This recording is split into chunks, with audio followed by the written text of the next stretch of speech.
Hi mga Swiss! Heto na nga ang part 3 ng aming Manila trip. Kung napanood nyo na yung part 1 at part 2, alam nyo na super fun ito. So dito nga pala kami nagstay sa The Aston Place by DMCI Homes.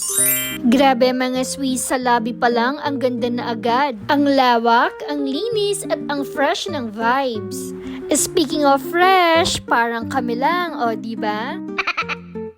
Bakasan pa mapunta yung usapan natin mga Swiss. Tara na, pumunta na tayo sa unit namin.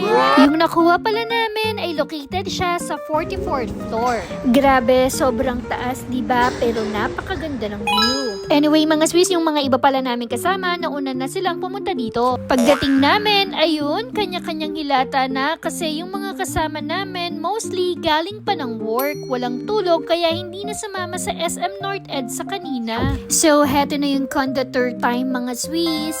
Meron ng 2-door ref na ready to use dito. At syempre, ang laman ay yung mga pinamili namin sa Binondo kanina. Meron ding TV with Netflix. At syempre, meron ding wifi. Wow! At kung gusto nyong magluto, meron ding induction cooker dito. Yung tubig, di kasama yan, binili namin sa babayan. At ang pinaka-importante mga Swiss, malinis ang sink at may dishwashing area. Tapos, meron din palang microwave dito. Tapos, sa bandang baba, merong insect and mosquito killer. And then, kung gusto nyong gumawa ng shake or fruities mga Swiss, meron din silang blender. And then, merong vacuum. Ang kinagandahan dito ay kumpleto sila sa cleaning materials. Ayan, kung nakikita nyo sa video, merong detergent, Lysol, and other toiletries. Free of use yan mga Swiss ha, no additional charge. Sa bandang baba pala, meron ding vault. Balik naman tayo sa gamit kusina. Ayan mga Swiss, kompleto utensils dito. Hindi ko na binilang isa-isa yan, pero ayan, makikita nyo sa video mga Swiss, kompleto yan, marami. Sa bandang ibaba naman mga Swiss, ito yung mga nakalagay. Merong mga gunting, pang-cutter, tongs, at mga pang-sangdok. Lahat ng kailangan mo sa pagluluto mga Swiss, meron dito. Wala ka nang hahanapin pang iba.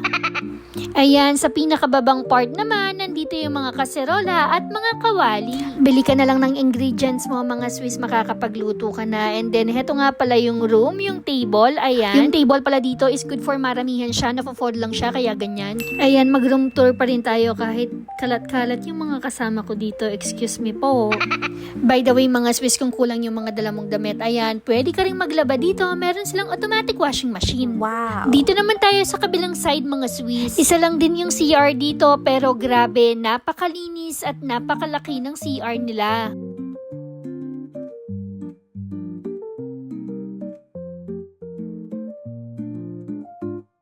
Dito naman tayo sa bedroom number 1 mga Swiss. Ayan po, huling-huli si Charmaine at si Yana na nagmamaritesan. Ganyan pala yung style ng bed niya mga Swiss. Malawak siya, tapos merong upper bed. Feeling ko kahit 5 tao, kasya sa baba. Then sa taas, kasya hanggang 2 tao. Worry no more, meron din palang locker for your valuable things here mga Swiss. Pero syempre wala naman tayong ilalocker, puro makeup at mga damit lang yan mga Swiss. Kaya dyan na lang namin nilagay sa labas. Dito na tayo sa pinaka-exciting part mga Swiss. Syempre, silip muna tayo.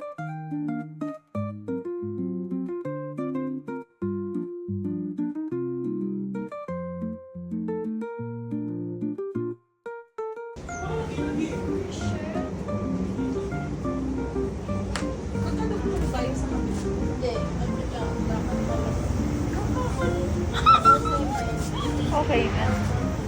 Ang ganda!